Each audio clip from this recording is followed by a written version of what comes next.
The year was approximately 570 CE. By this time, the people of the Arabian Peninsula had been practicing idol worship for a number of years. In fact, paganism had become an integral part of the people's livelihood, where various tribes would compete with one another to create unique idols in hopes that it would attract more tourists to their area and boost their economy.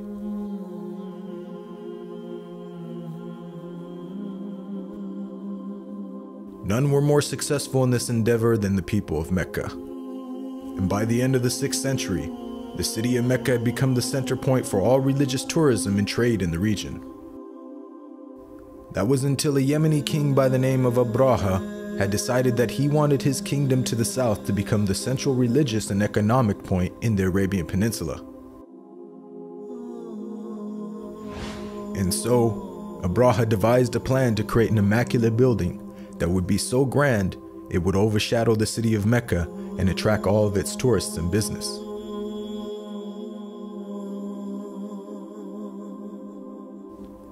Of course, this news didn't sit well with many of the tribes in the region who held the city of Mecca in high regard. One night, a short while after the initial opening of Abraha's new building, a lone tribesman managed to sneak into the area undetected. He then proceeded to desecrate the whole building.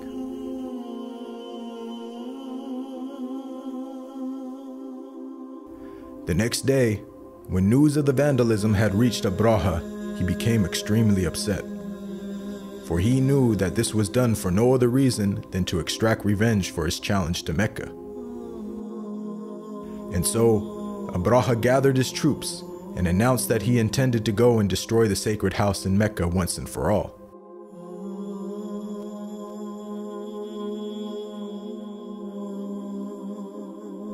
Abraha and his men then made their way northwards, only facing small pockets of resistance, which they easily crushed.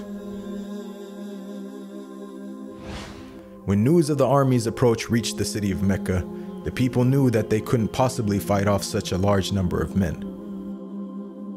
And so, the people of Mecca decided that their only option was to retreat to the surrounding mountaintops and wait until Abraha and his men had fulfilled their task and left.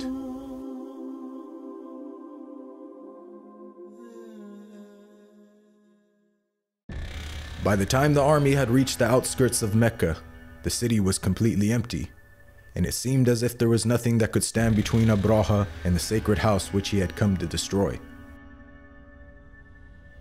The army then began to march onwards, but then suddenly, Abraha's elephant refused to go any further. And it was then, at that very moment, that God's punishment appeared on the horizon. One of the reasons why the people were so terrified of Abraha and his men was because they used to employ elephants in their army, which is considered one of the largest creatures in the animal kingdom.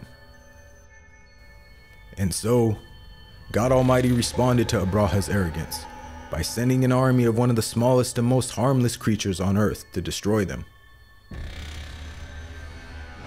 As the flock drew near, the birds then quickly began to descend, casting their stones on Abraha and their men with such speed and force that it said that most of the men were killed right on the spot.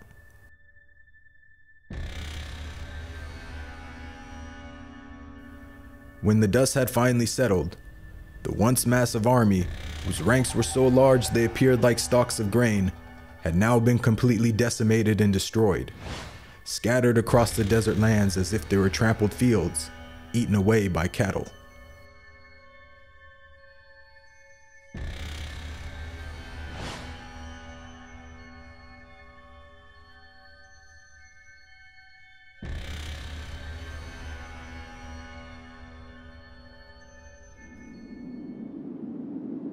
As all this was taking place, some distance away, far upon the mountaintops surrounding Mecca, the people of the city stood and watched in amazement as everything unfolded. This was a scene that for many would shake them to their very core, and was an event so amazing that the people of Mecca would forever refer to that year as the year of the elephant. God Almighty would later address the people of Mecca in the Quran saying, "Have you not seen how your Lord dealt with the people of the elephant? Did he not throw their plot completely off course, and then sent upon them an army of birds, striking them with stones made of clay, thus leaving them as if they were nothing more than fields devoured by prey?"